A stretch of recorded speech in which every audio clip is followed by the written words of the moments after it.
Good evening, everybody.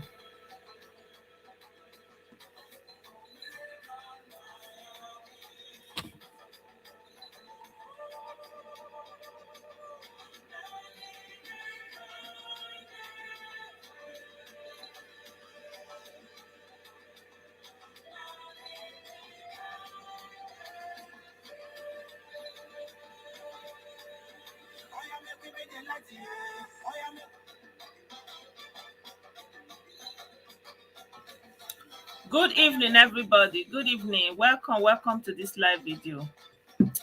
Good evening. Good evening. I'm saying let's decide together because I can't think of anything specific and there are so many things to talk about. So I don't know what your priorities may be. And I shared some video in the WhatsApp and in the Telegram, and I don't know if you guys have seen the videos, and people can talk about those videos. Because of the sensitivity of the videos, we can't share them here. So it's possible that we have been able to share them on the chat, so it's easier for us to talk about them here without having to show the content that is not acceptable here. Good evening, everybody.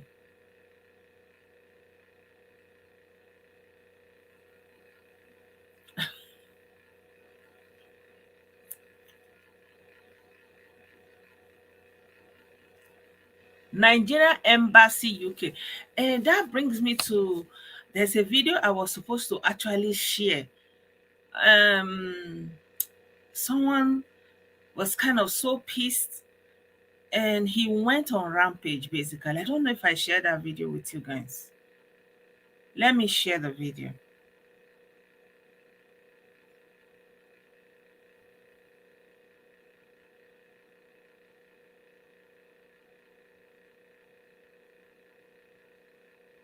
Yeah, I don't know. They said I think they said they didn't do his passport or something like that, and he was not happy, so he just kind of spoiled so many cars. So I will share it on Telegram and I'll also share it on WhatsApp.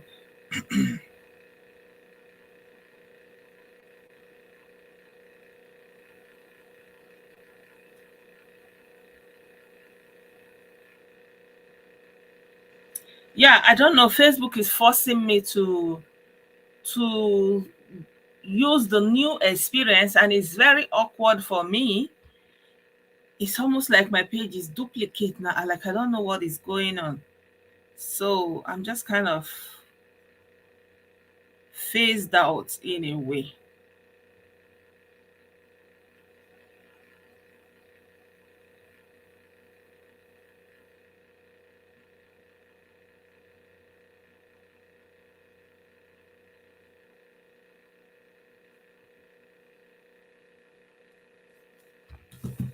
Good evening, everybody. Welcome to this live video. Yeah, like I said, I want it to be an open session. Like I shared a video in the chat, talking about the advantage of leaving your children with women from some regions.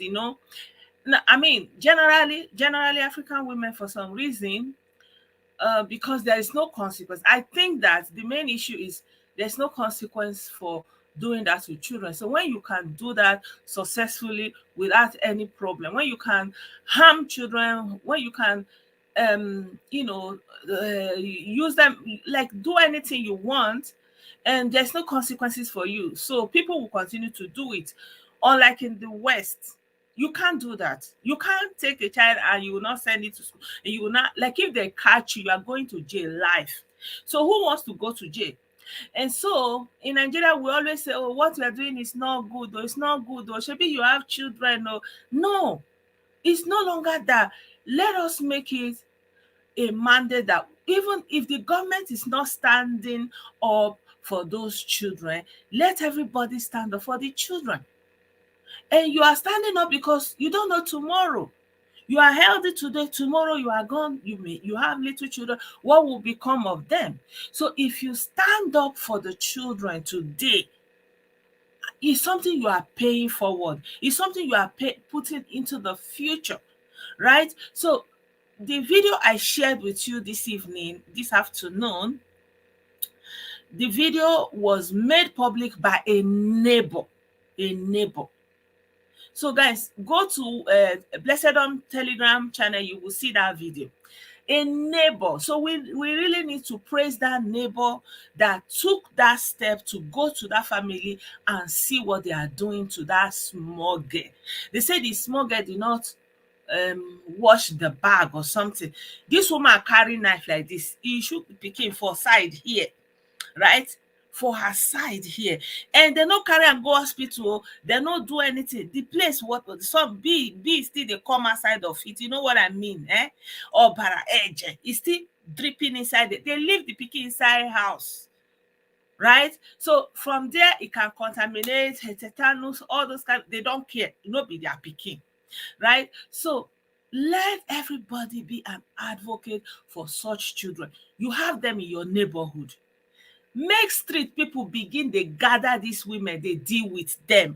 The way you will see thief ole, that's how you will start dealing with women that are doing all this kind of a thing. Because if the government don't want to stand up for the children, then the people need to stand up for the children, because the children are the future. They will grow up, they will become the future, right?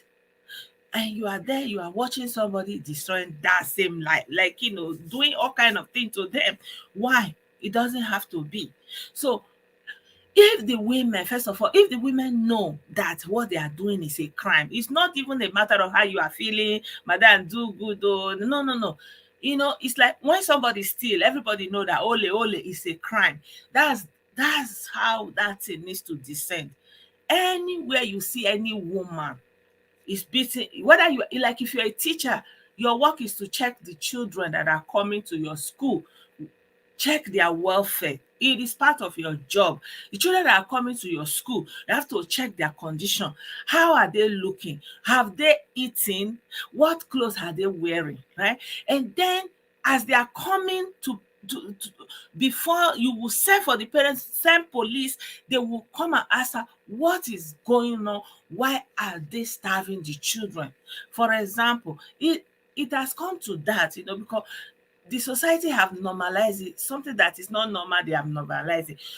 Tomorrow when you see grown-up children that they are mean, they look bad, they will just carry knife, they go, because wetin they don't do them when they're small, when they beg, say mama, auntie, abeg, brother, sorry, nobody here. So when they don't carry that mind grow, wetin you think say they go be? Now them be all these boys wey Kano recruit. That's what is part of what is fueling it. People that they don't have feeling again, because wetin they don't pass through, right? They know say no mercy for this life. Good evening. Good evening.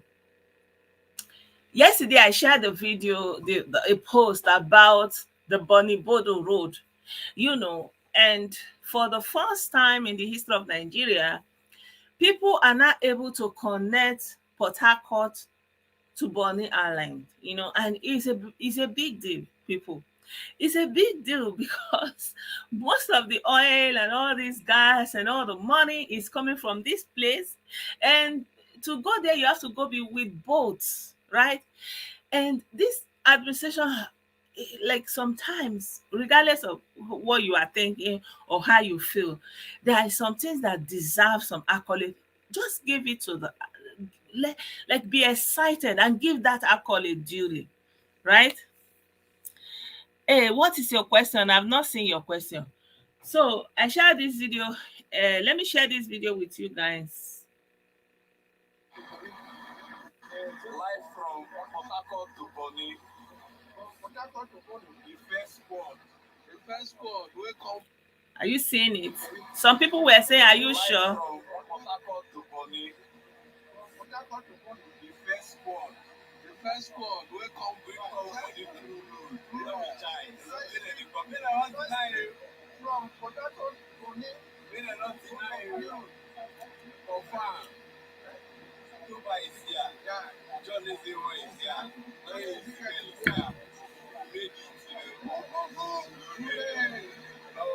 You said you have four questions. The first one is, before now, at what point exactly did you discover that the Biafra agitation was a joke and a fraudulent one?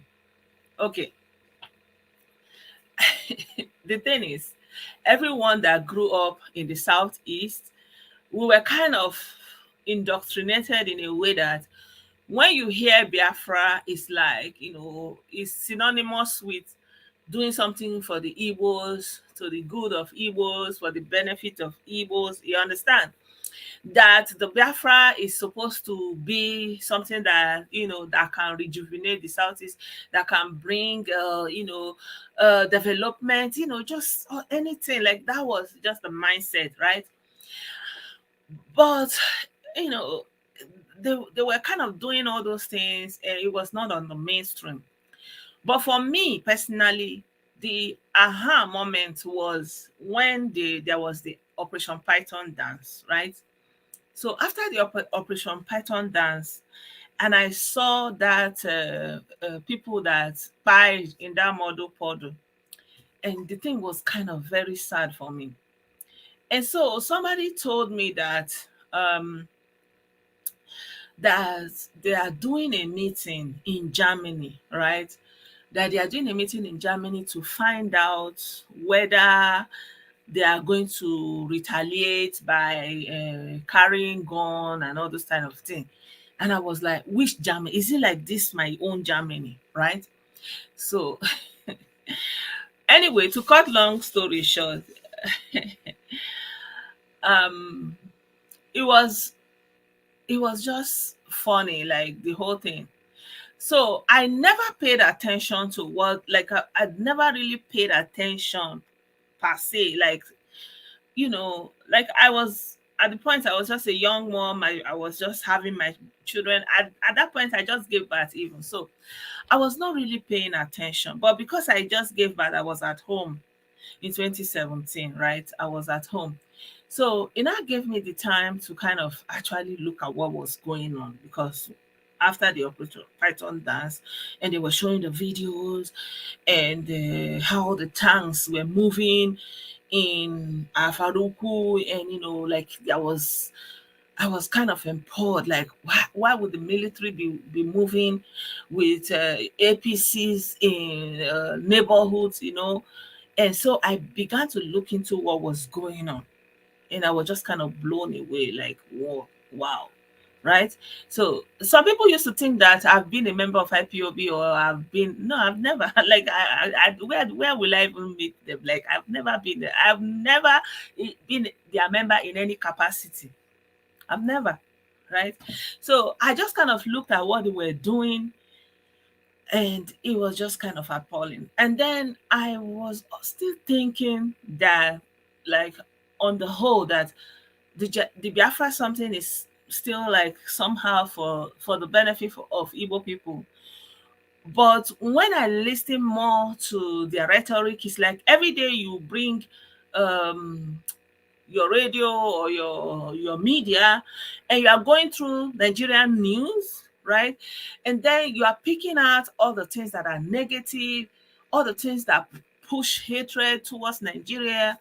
And I just kind of know that no, no, no, no, anything that has to do with hate, say, like, the premise is hatred. And when you're looking at the people you are hating, like, you are hating upon them, you are basically on the same boat with them in different capacity, like, and I try to explain this thing to them. They cannot accept it, right?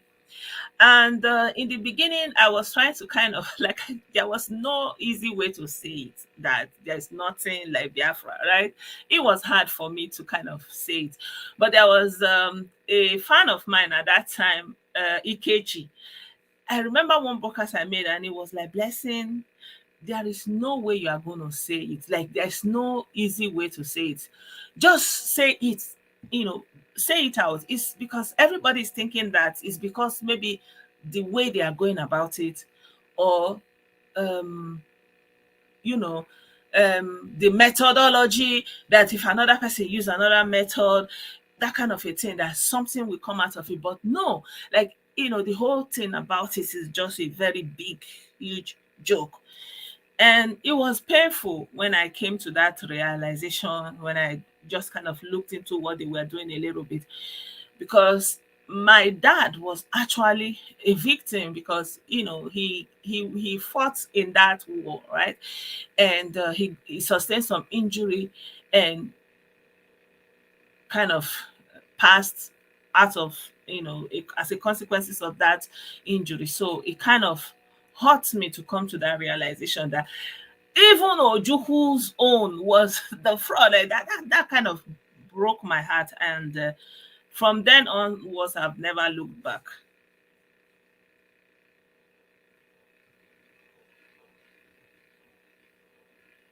Good evening, Jerome.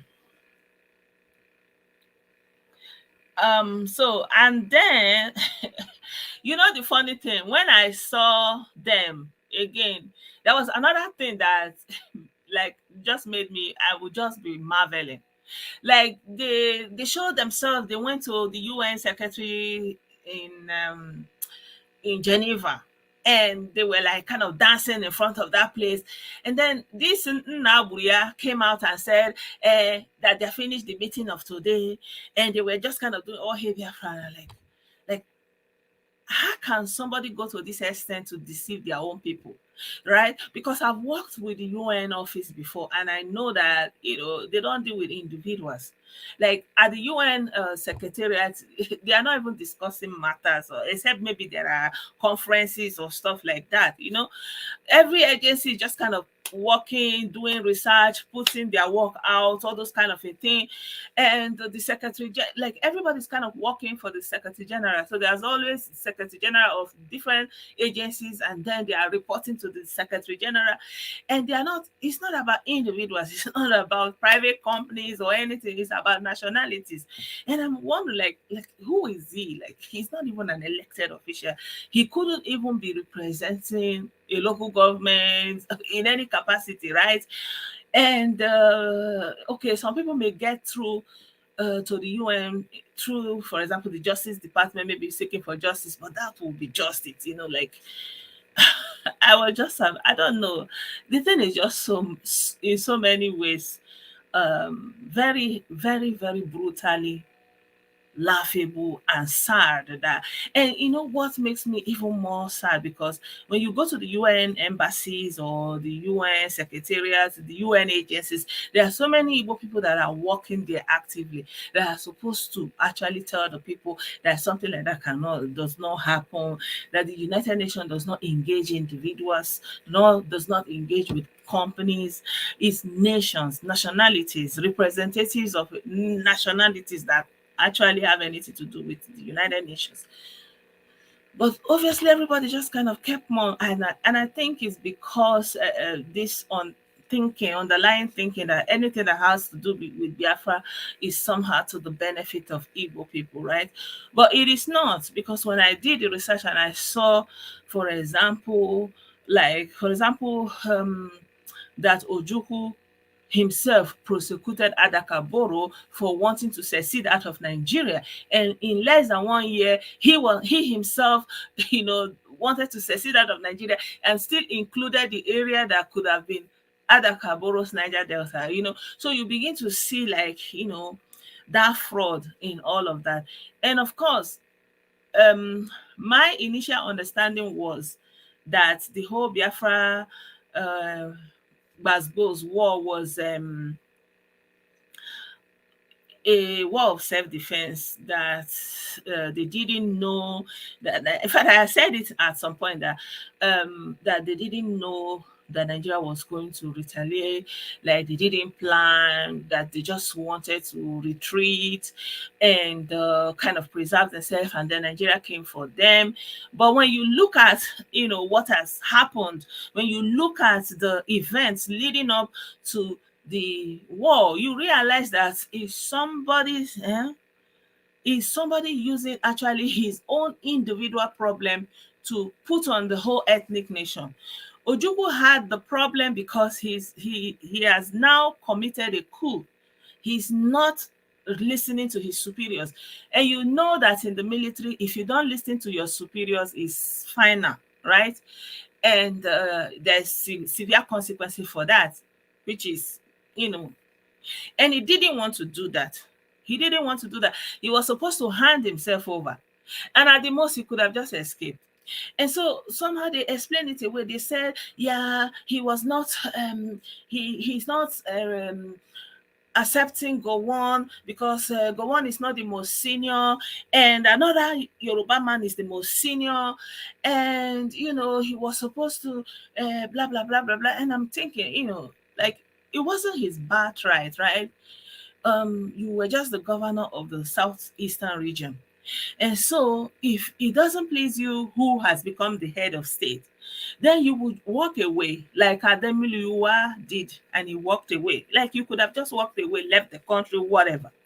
But instead, he used the whole people as a cannon fodder, and he knew that he was going nowhere. And some of them that were alive decided that they didn't have any army, like they didn't have anything. But he was boasting, and I've shared the video here before where he was saying that they are prepared for everything, that Nigeria will be in shock of what awaits them, that they have been preparing for this for years. Meanwhile, they don't even have an army. There was nothing on ground, there was no food, there was nothing whatsoever. And the argument that they were buying people in the south, in other parts of Nigeria, it was true, right? It was true that they were buying people in other parts of Nigeria. But then the people that got to the southeast, they were safe, right? So when you are running from danger and you're already in the southeast, then you are safe, right? So you are supposed to stay back and rebuild, and your life is no longer in danger. You don't take up arms to go and fight them because of whatever happened in the north. But that was not the case. Like I don't know, it's sad, right?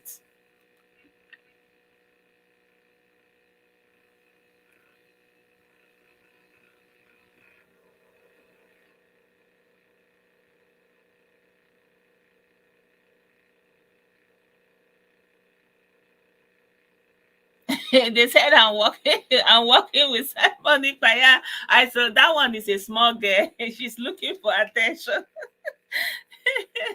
I saw that small girl. She's a small girl. She's looking for attention. Yeah, that's called hypocrisy. Um, yeah, sometimes we have to be careful what is being taught the next generation. Like German people, they were taught that they are superior, they are special human beings, that they are Aryans, and other people are beneath them. They committed a lot of crime because of that. And I think I'm trying to answer this question our brother is asking. Say that a lot of people have this hate. The the thing is, because after the war, losing the war is painful, and then you lose all your positions, like you just kind of extricate yourself from where you were before, and you have to pick your pieces all alone by yourself from beginning again. And then the political elite didn't help matters, right? They were embezzling all the money that came for the people, for the region, even the money that was given for reconstruction or rebuilding, it just ended up in the pockets of a few. So for the majority, everybody was just striving, and in the southeast there was nothing going on, right? um there was really nothing going on. There was no effort to rebuild per se after the first governors, the first or second republic, before I will make mistake. There was really no effort to rebuild, especially since 1999. And that left our people, this, like for example, most people will go to their state. Like for me, for example, I went to primary school, secondary school, my state. But when it came to the university, I didn't have any chance. I didn't have any chance because the universities that were there, they were not actually, that's the sad thing. They were actually not admitting on merit per se. You have to have money, and you have to buy some, like you have to buy your way through.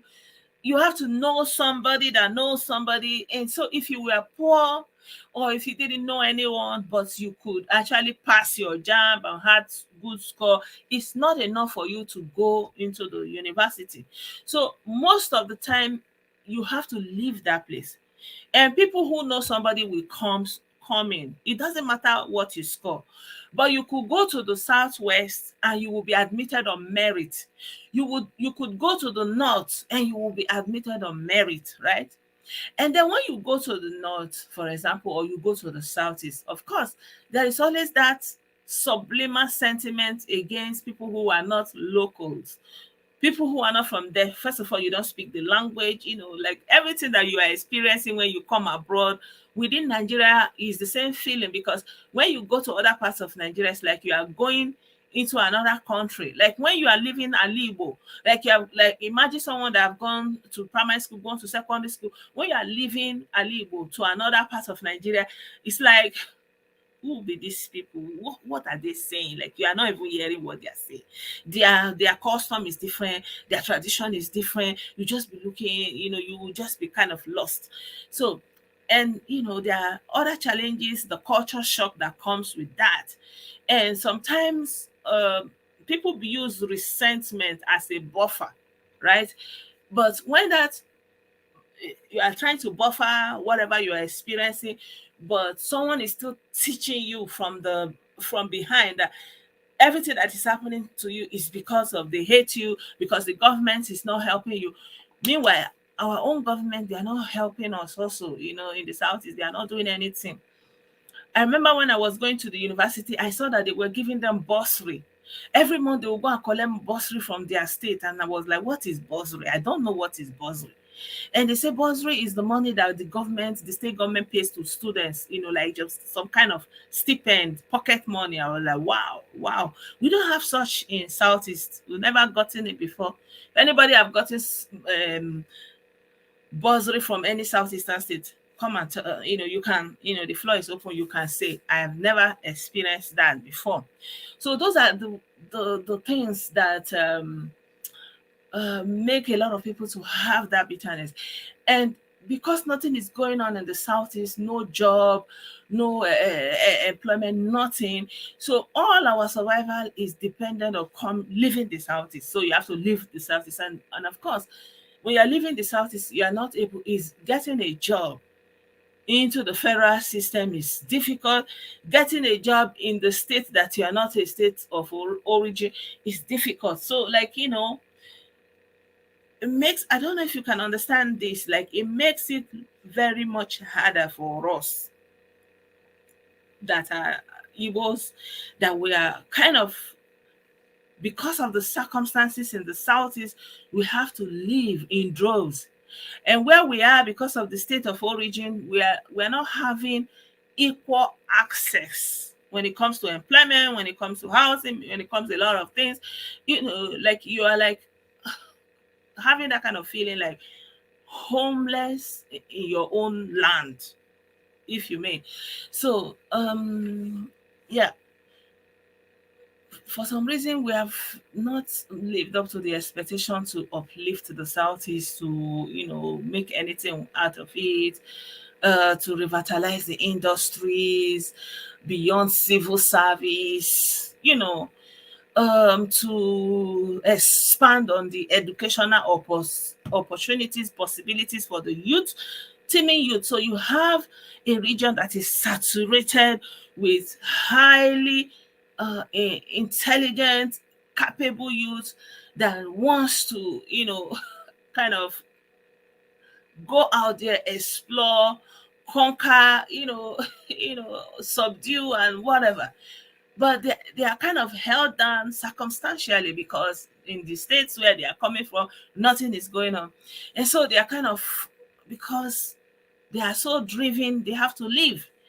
And the state government should have looked into the possibilities of creating more universities, right? Or skill acquisition, something like centralizing this Iwa boy apprenticeship, kind of officializing this, um give making it a venture where people can actually acquire some kind of skill and acquire some certificate, just kind of broaden the prospect and the possibilities of gaining education and skill for the people there in the southeast. But you don't have this. You don't have it. Anything you want to do in the southeast is like the hardest thing that you can do. You want to go to school of nursing, you just have to be the highest bidder. You want to go to the university, you have to be the highest bidder. You want to go to college of education, you just have to, like, what option do you have? So you see our people going to Sokoto, you apply in Sokoto, they have not seen you, but your name is there on the list. You don't know where that Sokoto is. You have never been there before. You just use JAMB to find out where that. Like when I was filling my JAMB exam, I didn't know where that place was. I have never been there before. I just kind of saw it on, and I was calculating the distance to Lagos. I was like, maybe it would be okay, and I just filled it in, and they have given me admission. I've never gone there before. I don't know they don't know me. I don't know anybody. So I feel like, as much as we like to talk about what other people have done against us, how they have treated us, we are not addressing how we are treating ourselves and how we have confounded the problems we have, and kind of you know blown it out of proportion. It's unfortunate. It's really unfortunate, and we are in a very sad place. And so we need people who are actually sincere, who wants to look at the problem, who are not looking for who to blame, but who are actually looking at the problem and sincerely wanting to solve it. But what we have is like neo-colonial mentality. Everybody, like, I feel like our people's mindset when it comes to governance is my own share. What can I take? What can I benefit to build my own big house? To buy my own big car. Like, somehow we have not evolved out of doing something in the village for ourselves, for our name, for our glory, for the village people to acknowledge us, "Onukuruma kurunjo gekuma" kind of thing. Yeah, I don't know. There are sociologists, maybe they can help us explain better.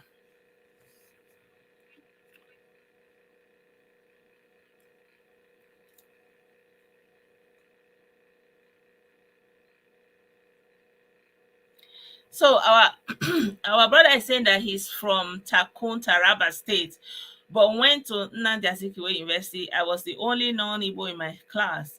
The lecturers were nice to me. I was actually treated well by the school environment. In my clinical years, Professor Obi gave me Igbo English medical terminology. Wow, that's nice.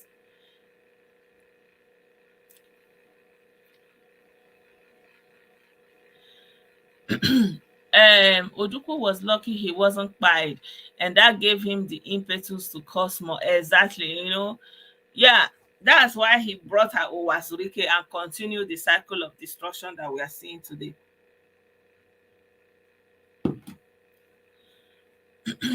I read the coup of the motivation behind it was to make Awolowo.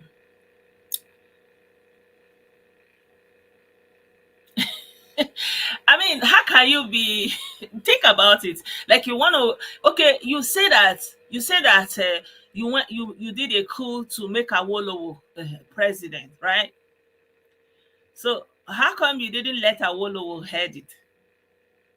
I mean, that could have even diffused the whole situation for a little bit, right?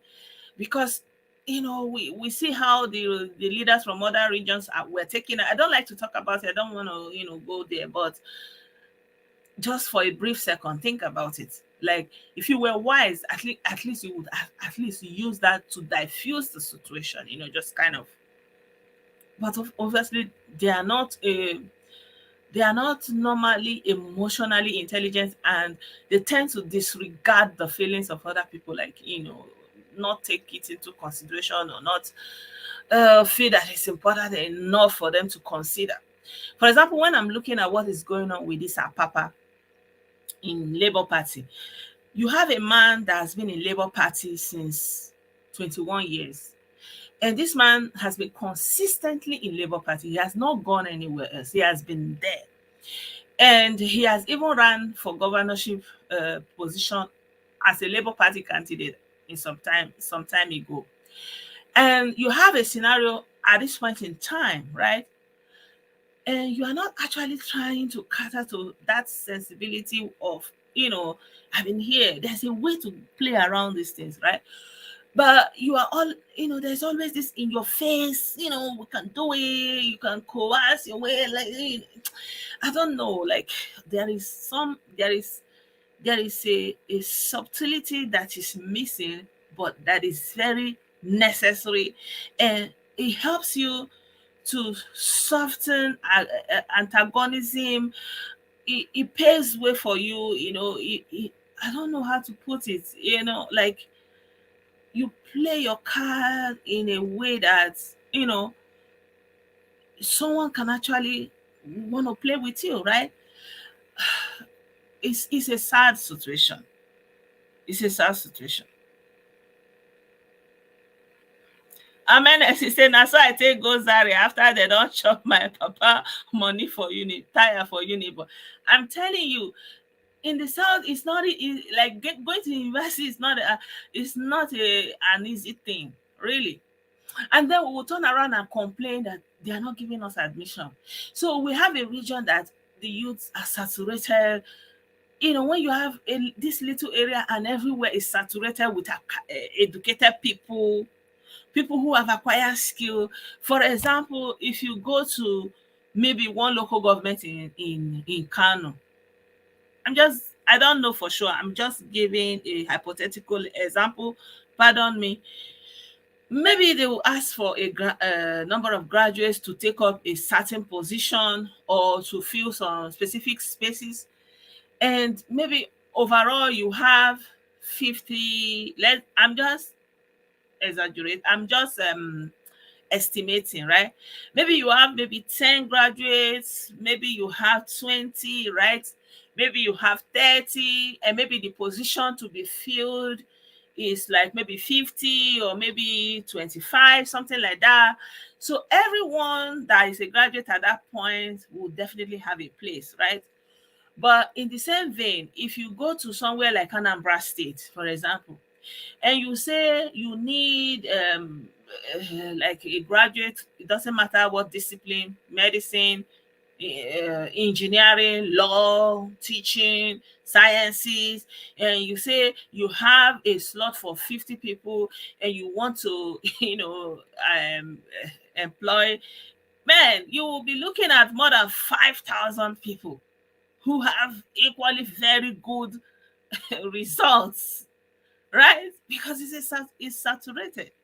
So what are we doing with this saturation? Nothing. And so we have a very big human resource that could have actually been a source of economic boost for the region. But unfortunately, the people that end up becoming governors in the southeast are just kind of ex criminals, drug dealers, people who got into money or means through fraudulent ways and were able to buy their way into governance. So they don't have no clue what to do. other than pie, lu, the vessel, they have no idea. It's evident. It's evident, and that's why they talk about road and road and road. Like, because they are bereft of ideas. They have no vision. They cannot think of anything other than road and build another road. Okay, maybe they will elevate to go and build to the widows that are friends or acquaintance with them. Those kind of a thing. You know and that one too, but everything depends. Those robotic, we don't have it, we cannot access it. The west is gonna need it because their birth rate is declining, and so they are investing heavily in this equipment, in this technology. But in Nigeria, you still have a huge human resource capital base. So there will be no need for you to invest in kind of using for example, using robots to do a lot of things, that because you still have humans who needs to be fed, who needs to have a means of livelihood.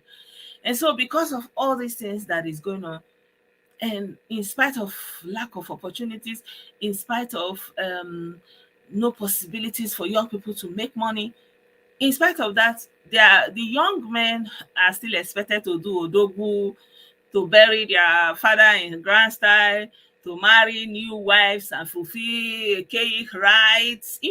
Like, there's just no evolution happening culturally. Nothing is given. And so you see young people driven into crime, basically.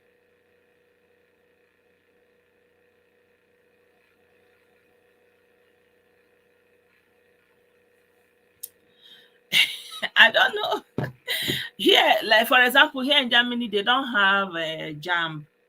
If you can pass what they call abitur, and so you have the Hochschulzugang Berechtigung, like you have a certification that, if you pass your WAEC, their own equivalent of WAEC, they will issue you a certificate that says you have the right to go into higher education learning, right?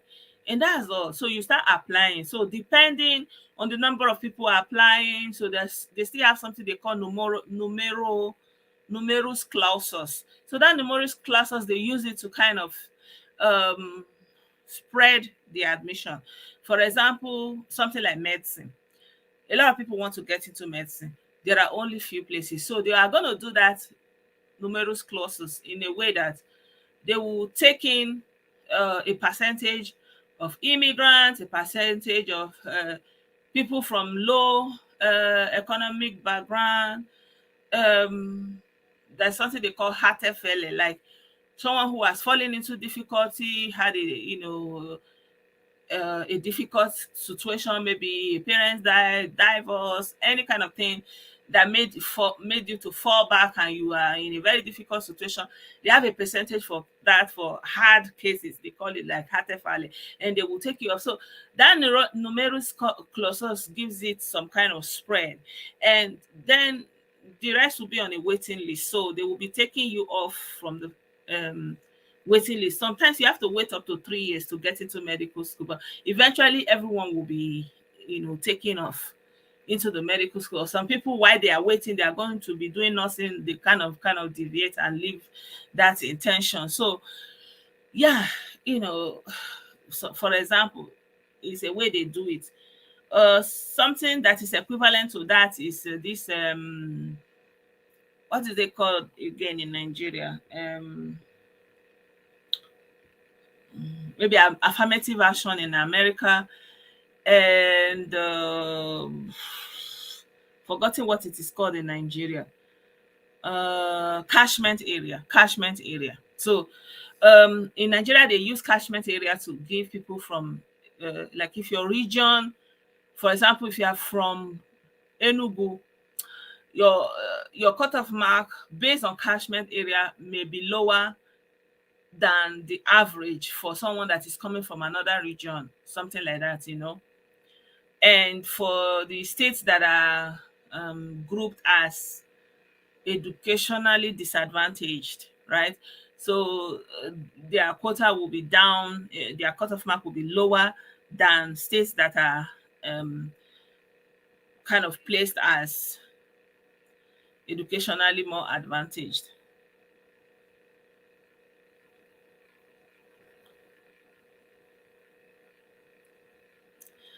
Yeah. For the first time, this Boni Bridge was built, and yeah, I mean,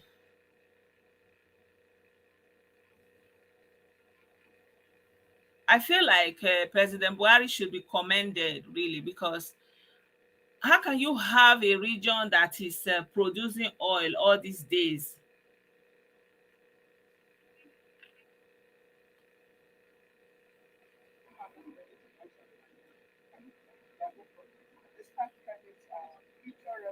So they have gone there to see the Bonubo the road. These are Niger Delta people, Minister of Finance. So yeah, these are part of the infrastructures that President Buhari is building, has completed. I mean, he deserves some accolades. He deserves some accolades. Yeah, I share the.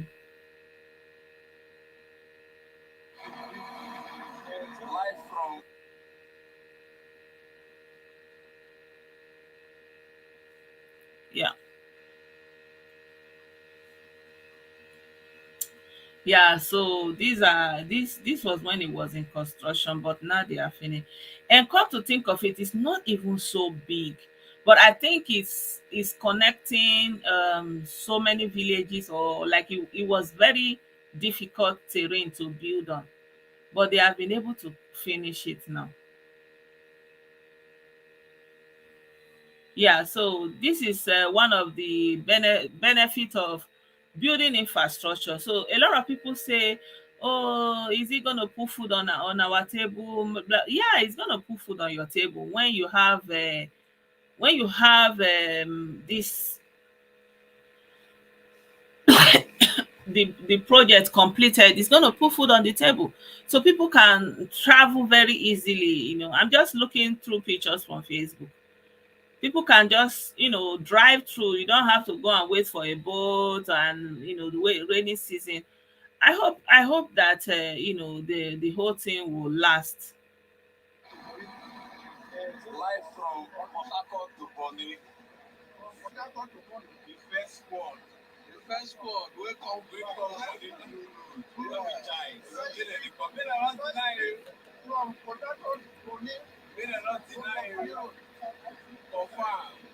Hmm. Yeah, there was a documentary I wanted to share with you guys. That was what I was looking for. I didn't see it. Yeah, so I don't know. Did anybody ask me another question? I didn't see another. Hello, Ifoma. Good evening.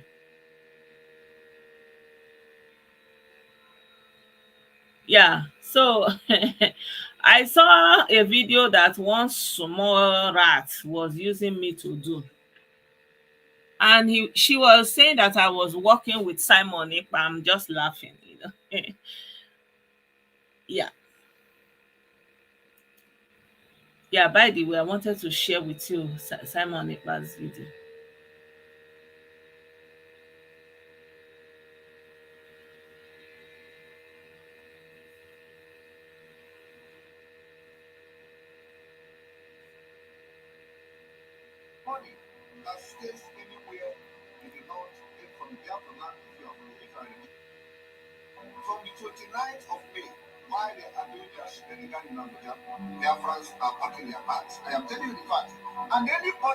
He said that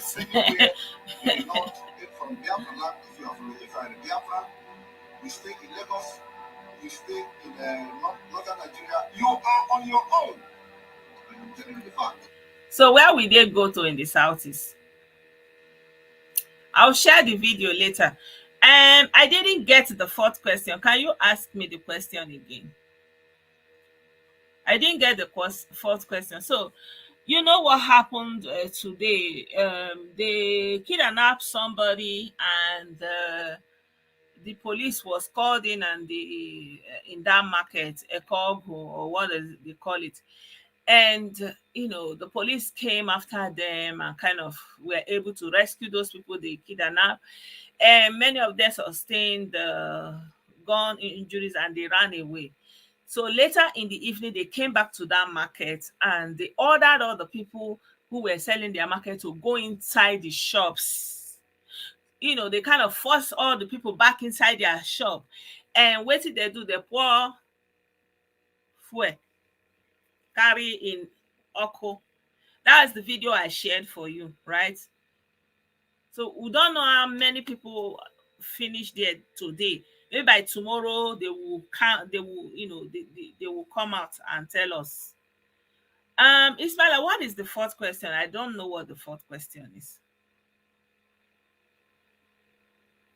Exactly. Oh, exactly. Ojuku's problem was his ego, and the problem he's having with his colleagues, right? He was just the Eastern governor, and power changed hands, and he didn't want to accept that. And he decided that, well, I'm going to just take this region that I am already in charge of, and make it a country, and be ruling it for myself. Like, because he don't want to go and answer for the mutiny, going against a superior. It's called mutiny. It's a very serious offense in the military. So he doesn't want to do it. And because he has already um caused an affront, that, threatened, that was it for him. There was no way out for him. And so he would rather use millions of our Ndibo to do his own canon fodder. And isn't it unbelievable that we were actually taught to hail him, right?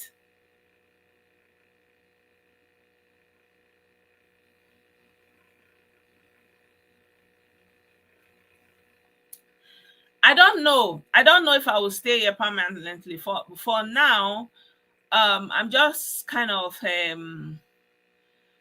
don't know, like, how will I put it? It's not a great experience living here, actually, right? But the kids are here and they are growing. I intend to give them some stability by allowing them room to grow in a stable environment. Will that be permanent? I don't know, right? But for now, I'm still thinking about how I will do it. But for now, I just want to give my priority now is to give the kids some kind of stability.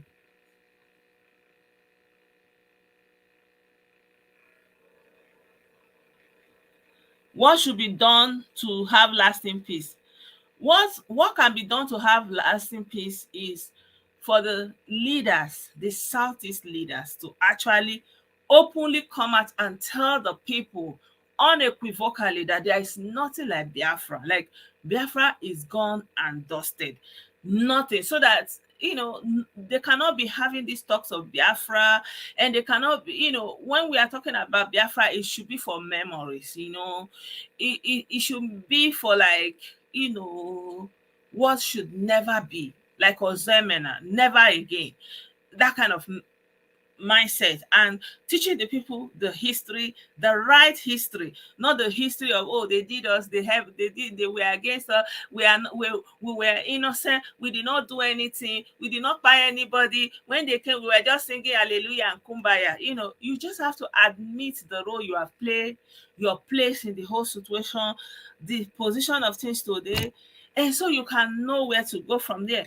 But when you are still living in denial, when you are still pointing fingers, the solution is very far away. I don't see any solution anytime soon.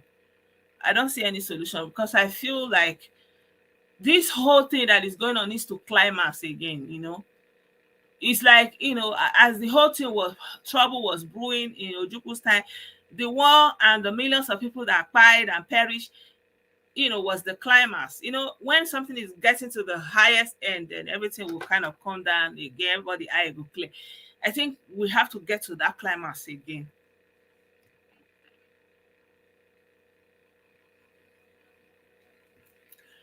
It's not what they prefer, it's what they've been taught, right?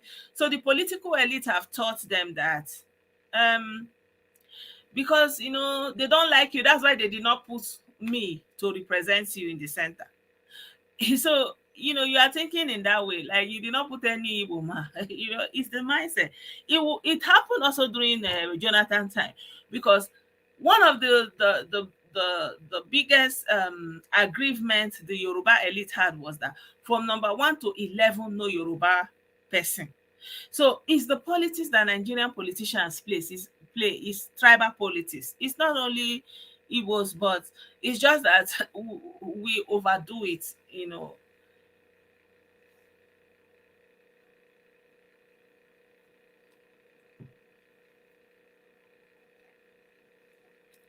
Exactly. It's gonna be, you know,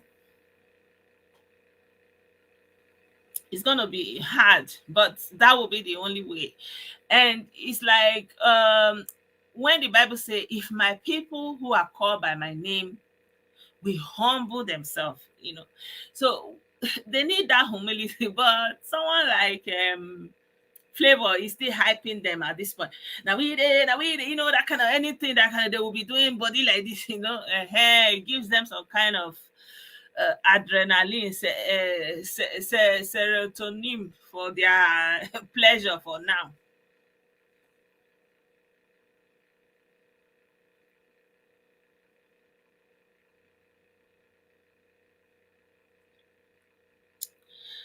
We shall see. Like the Nigerian politicians, they play on the masses a lot, because they are removed. They are in a world of their own, right? They are our colonial masters right now, or what you would call neo-colonialists. They are removed from the people. The Nigerian politicians and the people are parallel lines. That's why I see a lot of our Southwest Yoruba people. They are very happy because Tinubu is the president, as if Tinubu knows them or anything. But it's still the way we have been taught, right? In the end, they will cater to themselves. So if you look at the appointment so far, there's no magic happening. It's still the same people that will get reappointment into different portfolios, those kind of the thing. So they are in a world of their own, basically. So because they're in a world of their own, they can release anybody. You can do and undo, and you will have pardon in Nigeria. You will not, like look at that man, for example, that they line up how many small girls that he has benched, right? In no society will you see them be talking about that man should go home, right? But that's what happens in Nigeria. It doesn't matter from the people.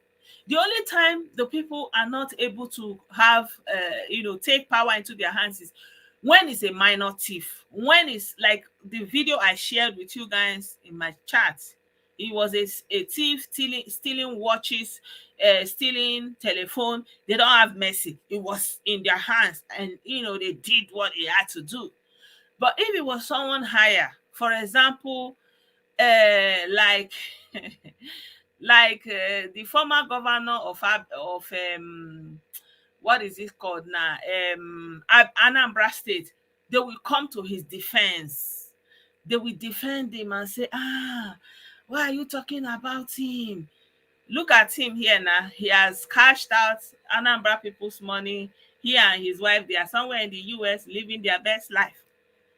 But when they'll say our own person, the people from his local government, from his village, they will say, "Onye nke anyị, our own kind." But when he will get to that, when he got there, they did not feel it. You know, they did not feel it. And now he has finished, has looted his money, and see him and his wife looking fresh. Exactly. See this exactly what this person wrote. He say, cash out and now enjoying retirement. That's all. So they are in a world of their own. So yes, if you say that, but I feel like it depends, because they have taken us so many security people. Even today, two policemen were taken out, right? Two policemen two policemen were taken out today in Imo State. So um it now depends on, will the military stand by and allow them to do that? And I think that's the only thing holding them. And I don't think Kano was arrested. Like I said, I think he made an agreement with them to come in, hand himself in, and at some point they will release him, and then he will join politics, that kind of a thing. But because his boys are still buying military people, and there is trepidation from the politician, what is the military going to do, Nigerian military? So, they are just kind of, that's my own calculation.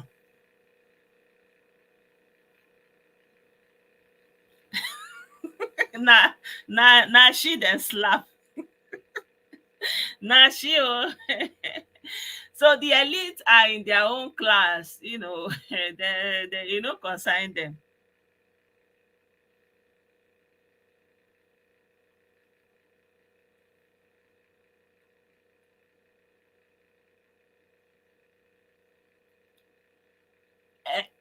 Exactly, exactly.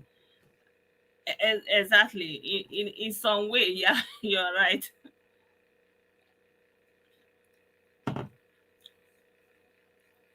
Yeah. So that's why up until now, you you cannot tell me that a government actually went and arrested somebody that is a fugitive, and the next day the Minister of Foreign Affairs, they are not giving us a breakdown of how he was arrested, exactly where he was arrested. Like, up until now, we have not had it, right? And up until now, you've never heard that Gorimapa Nnaburia Kanu saying anything about how he was. Before, normally he used to rant and show himself when he's brought out in the court. But this time he has kept mum for more than going to 2 years. They have never said, uttered one word. Everything they are saying about where and how he was released is always hearsay. His lawyer said, he said, he's not saying anyone. And when they were doing protests in the beginning and accusing Kenya gave an itinerary and said his name is not anywhere in their country. Like, there is really no mention that they have absolutely nothing to do with it, because they went there and disgracing themselves, protesting at Kenyan embassy in Berlin, Germany, and they told them that there's nothing, that his record is not in Kenya, right? Um, yeah, so it's a political agreement gone wrong.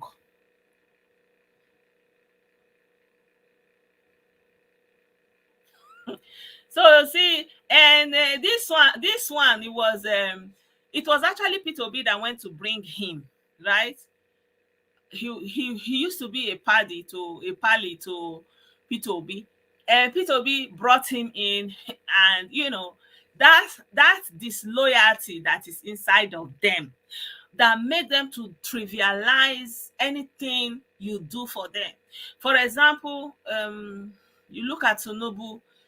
If they say, oh, the man he has built, he can point, he put this person here, he put this person here, right?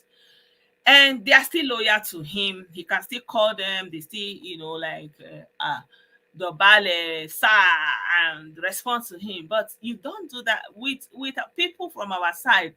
It's impossible. So Peter B would have been a kingmaker for Anambra State, for example, in the way that, but you can't have something like that. So the first thing he would do is, immediately he sat down in that place, he kicked the stairs, he say, why?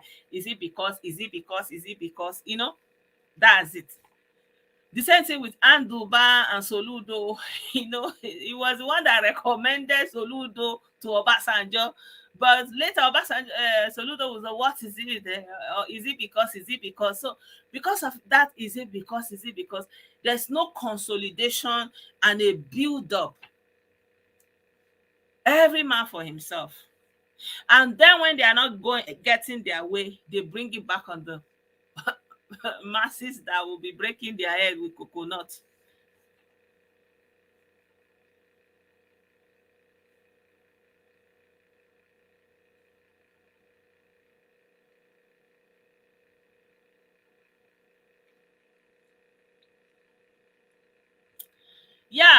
But I feel like President Buhari is not interested in somehow, because of the uproar that follows when he tries to say anything or do anything. I don't know. I really have no idea the intelligence that he has. But I do know that, um, for example, when they were proscribed, a lot of us felt it was harsh.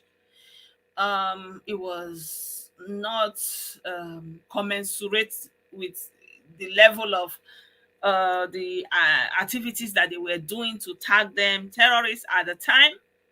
But in hindsight, we can see that they had more information, right? That we didn't know from the outside. We couldn't see through. We don't know why you understand, why they proscribed them. Like one of the IPOP coordinators also said that, they didn't know, like in hindsight, if they know what the President Buhari administration knew in September, in 2017 or thereabouts, was it 2018 when they proscribed them, that they would not have even contested it. So that's why, on that backdrop, I always kind of hesitate to make any conclusions, because I don't know. I'm not privy to the information that they have, right? And I don't really know what is going on. And I know that they must have their reason in how they are handling the whole thing. Because is it not their personnel? Do you know how much it costs them to train and equip these people that they are taking out every day? So I believe that it's a priority for them somehow.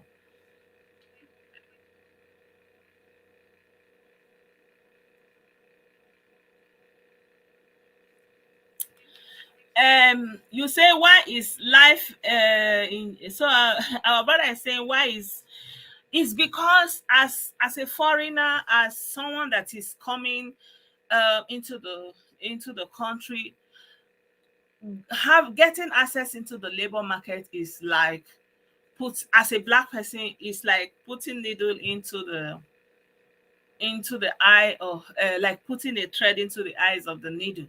Is impossible to almost very hard, right? So, you the years, for example, if you went to the United Kingdom in 3 years, if you wanted, you would have learned a complete new career. Maybe you would have maybe done nursing in 3 years, or the US or any other English speaking country, you could have just done something within 3 years.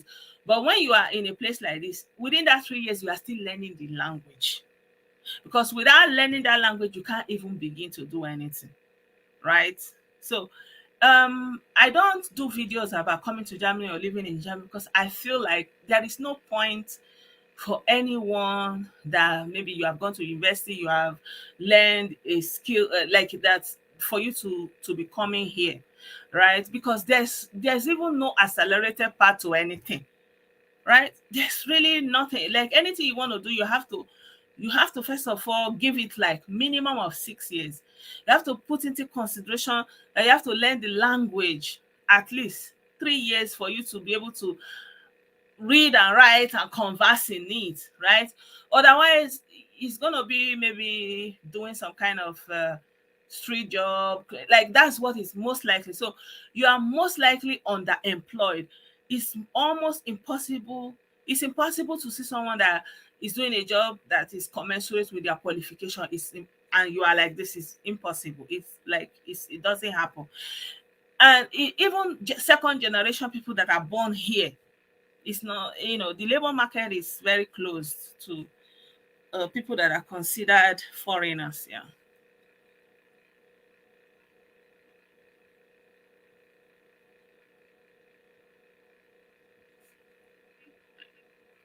Yeah, I don't know if that answered your question. Yeah. So now, in fact, I was thinking if I would do a video about that, because they were talking about, someone was doing a video that they need people to come, they're looking for workers, blah blah blah. I will say, don't do it.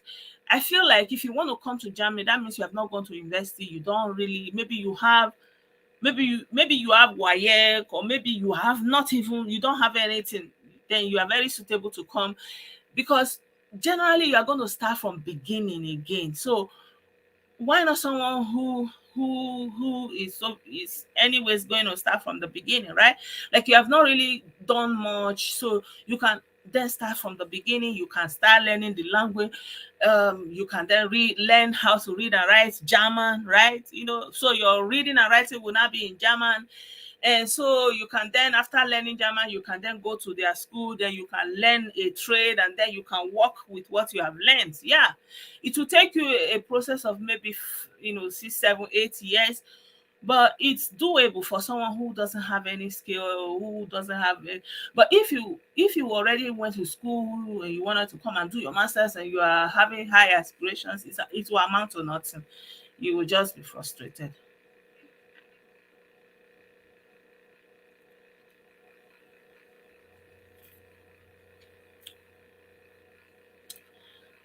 um I feel like it's not necessarily a cause, but it's not going to go away on its own. It's like when you have an injury. When you have an injury and you are not treating it, you are not taking care of it, you are not cleaning it, you are not dressing it, it can get contaminated, it can be escalate. You understand? So yeah, I don't know where it's going to go, but it's a very difficult situation. Yeah,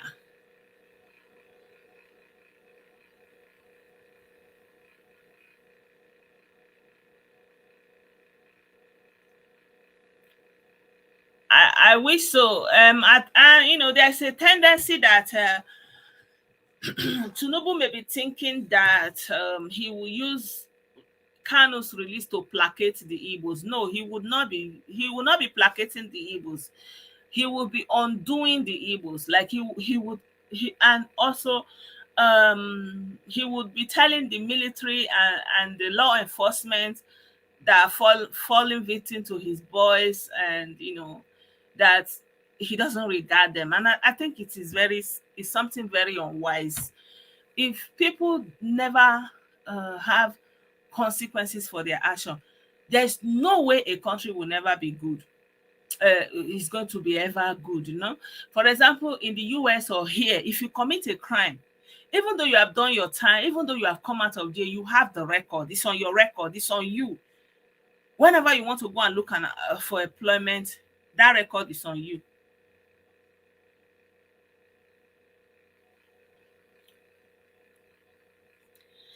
It doesn't mean anything here in Germany whether you have master, even if you have a PhD, doesn't mean anything for them. It does, like, you won't use it to do anything here. Yeah, you won't use it to do anything. It's very rare, unless you will just get it and leave. You won't use it to do anything. Yeah.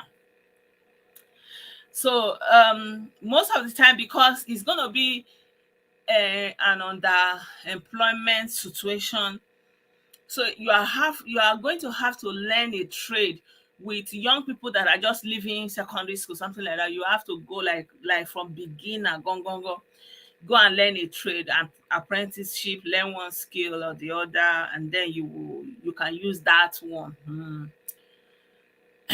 Another thing is the German. It's gonna be difficult. You'll never be able to speak German at the level that you can use it for something very high functioning, because it's a very difficult language. So yeah,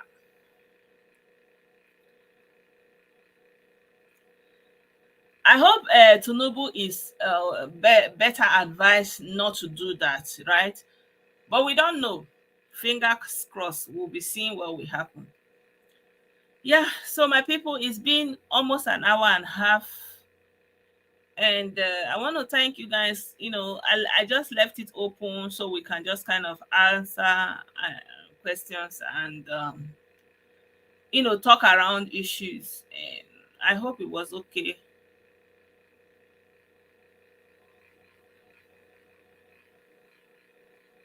I don't know. My heart is just kind of breaking when I'm thinking about the incident of what happened in that market where they told those people to go into their shops, and you know, it's unfortunate.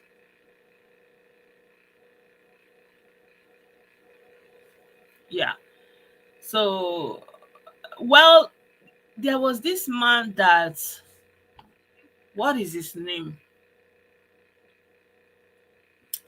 That during President Jonathan's period, he Independence Day bomb or something like that. He's still in jail in South Africa now. So, yeah. Oh, thank you, Jerome. Thank you. Yeah, yeah. So, what is his name? Somebody, I don't know.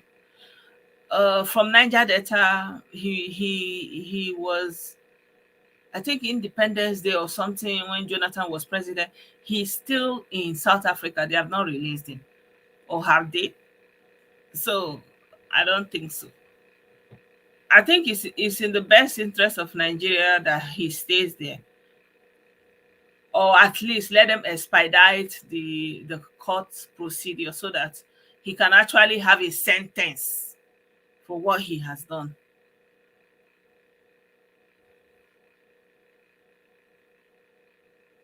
I think so. I think so. Nobody cares to stop it. Yeah.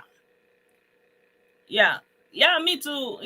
I've done my own part. I think that's only my consolation, even though it doesn't make it better. But, you know, it is what it is. Henry Oka. Yeah, I was saying, I kept on thinking Gideon Oka, and I said, no, that one is another Oka. Yeah, Henry Oka. Exactly. Henry Oka, he was the one that did something during President Jonathan's time at the Independence Day, and he's still being held in South Africa, right?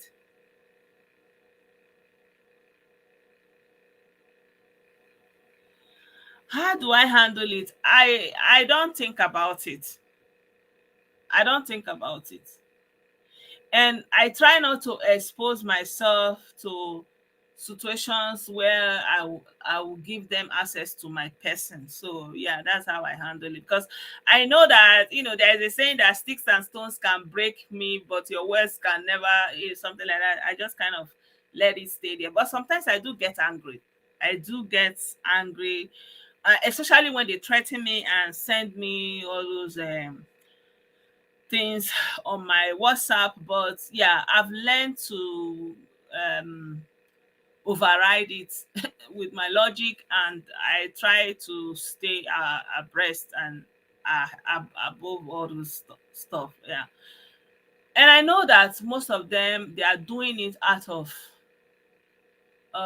ignorance. So at some point, they they become victim, or someone close to them becomes victim, or like they come to the truth. What I'm doing basically is sowing a seed. At first, you hear it, you are angry, how can she say that? And then sometimes, at some point, it begins to sink in, you begin to think about it. And then, at some point, if God, I believe, if God wants to save somebody, God will make that thing to touch their heart and say, aha, and then they will have their aha moment. Yeah, I've had a lot of people that have come like that and told me they are sorry and something like that. I say, okay, good on you that you came out while you were still complete, right? Some people, they were not so lucky. They were maimed. They had losses, and it was the price they had to pay.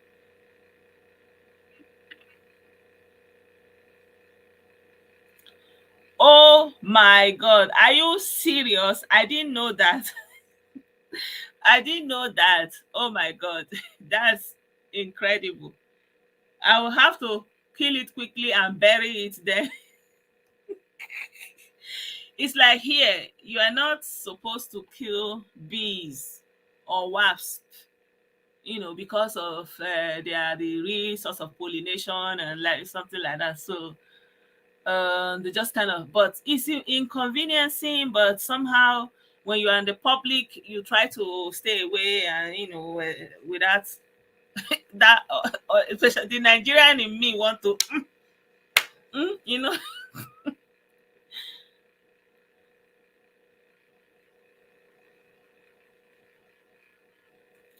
I've already explained it. Abana, I've already explained it from the beginning of the video. Maybe you can look a little bit. Maybe you can watch from the beginning part a little bit. I've already explained it. I don't want to go back there. Yeah. All right, my people. Do have a wonderful night. Hopefully, by the grace of God, tomorrow we will see us again, and maybe we can have an open session like this again tomorrow. Why not? So good night for now.